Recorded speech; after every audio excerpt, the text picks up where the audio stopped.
आज दिनांक 10 अप्रैल 2023 दिन सोमवार है।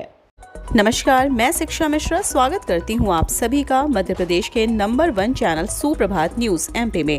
तो चलिए शुरू करते हैं, जानते हैं एक एक खबर को विस्तार से।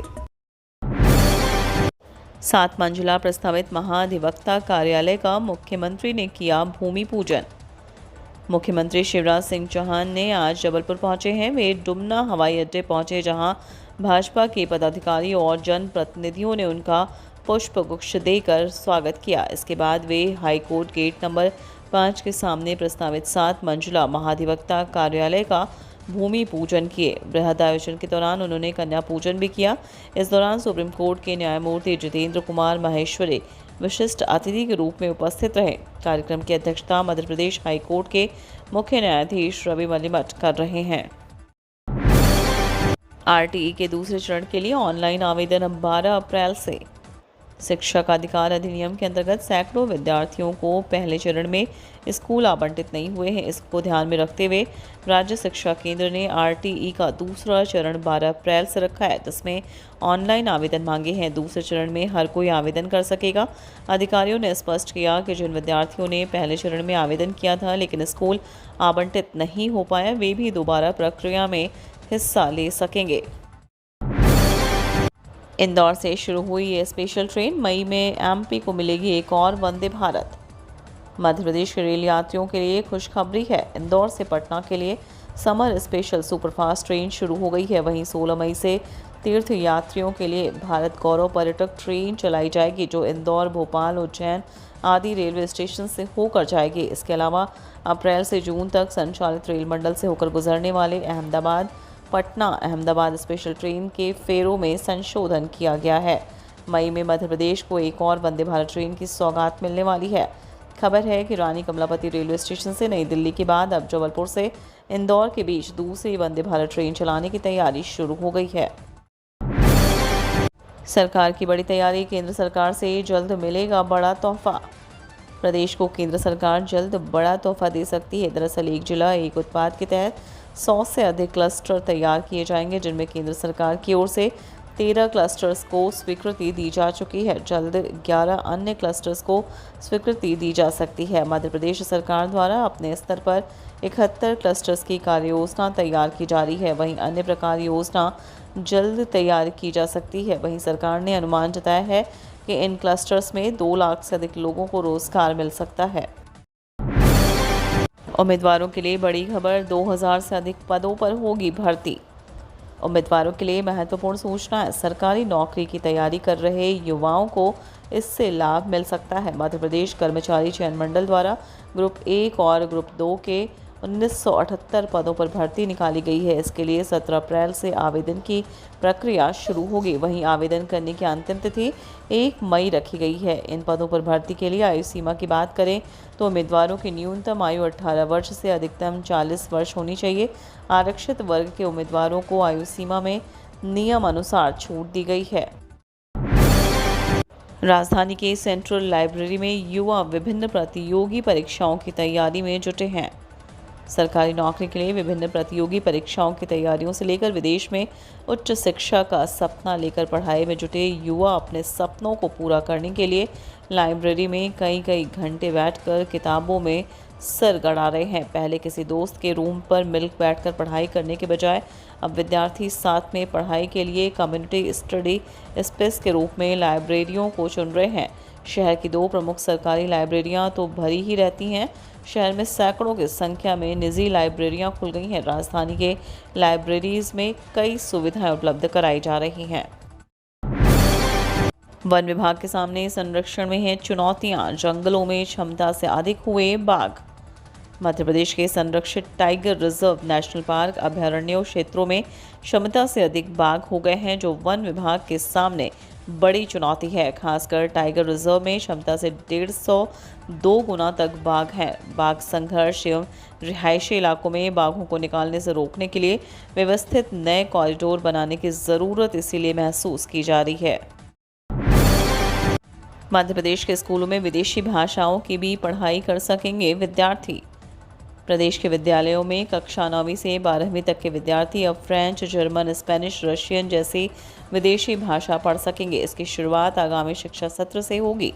यह वैकल्पिक विषय होगा जो उन विद्यार्थियों की राह आसान करेगा जो 12वीं कक्षा तक की पढ़ाई के बाद विदेश में अध्ययन करने की योजना बना रहे हैं।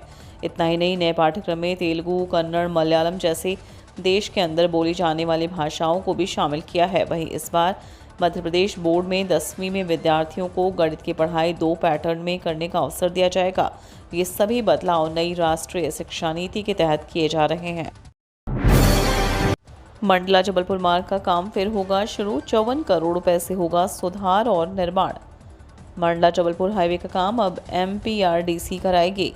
MPRDC ने मंडला से बरेला के बीच करीब 63 किलोमीटर मार्ग में नेशनल हाईवे के मापदंड के अनुसार सुधार और निर्माण के लिए करीब 54 करोड़ का टेंडर जारी किया है। टेंडर खोलने की प्रक्रिया 17 अप्रैल से होगी। इसके निर्माण में करीब 8 माह लगेंगे।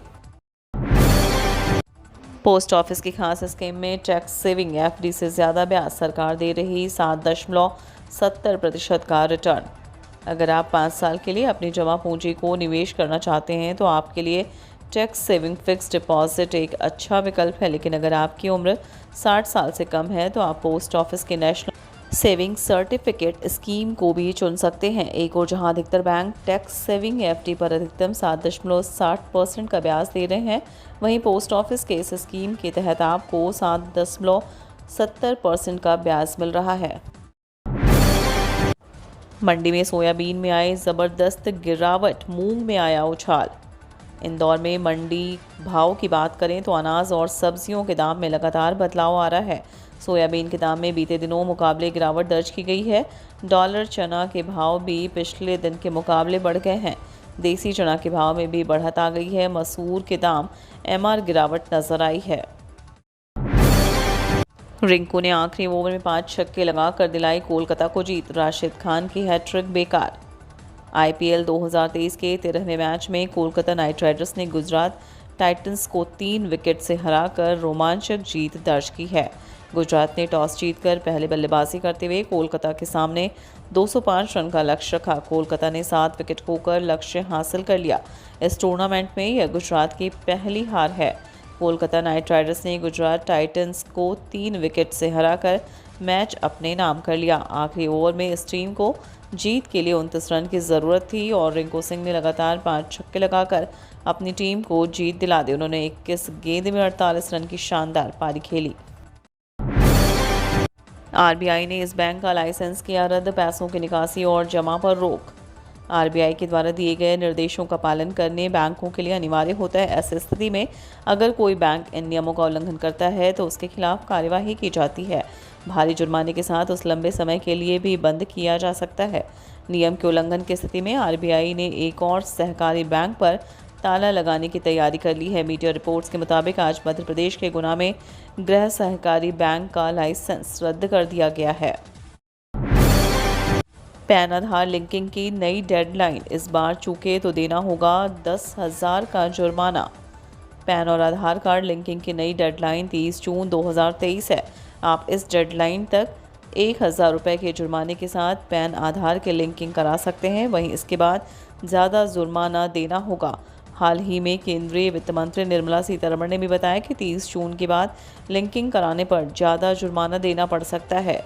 आयकर अधिनियम की धारा 272B के अनुसार 10,000 रुपये तक का जुर्माना लगाया जा सकता है। बता दें कि पैन निष्क्रिय हो जाने की स्थिति में आप वित्तीय लेन देन नहीं कर सकते। आयकर रिटर्न दाखिल करना हो या बैंक खाता खोलना हो, ये सब कुछ प्रभावित होगा। वहीं क्लेम लेने में भी दिक्कत आएगी। 100 प्रकार के कष्टों से मुक्ति दिलाएगी उज्जैन से शुरू होने वाली पंचकोशी यात्रा। धर्मनगरी उज्जैन में वैशाख मास के कृष्ण पक्ष की 10वीं तिथि पर 15 अप्रैल से पंचकोशी यात्रा का शुभारंभ होगा। देश भर से आने वाले श्रद्धालु 5 दिन तक वैशाख के तपती दोपहर में 118 किलोमीटर पदयात्रा करते हुए नगर के 4 द्वार पर स्थित 4 द्वारपालों का दर्शन पूजन करेंगे। धर्मशास्त्र के जानकारों के अनुसार इस बार पंचकोशी यात्रा के दौरान 5 अलग अलग नक्षत्र विद्यमान रहेंगे। इनकी साक्षी में की गई धर्म यात्रा व आराधना भौतिक जगत के 100 प्रकार के तापों से मुक्ति दिलाएगी। यात्रा का समापन 20 अप्रैल गुरुवार को अमावस्या पर होगा।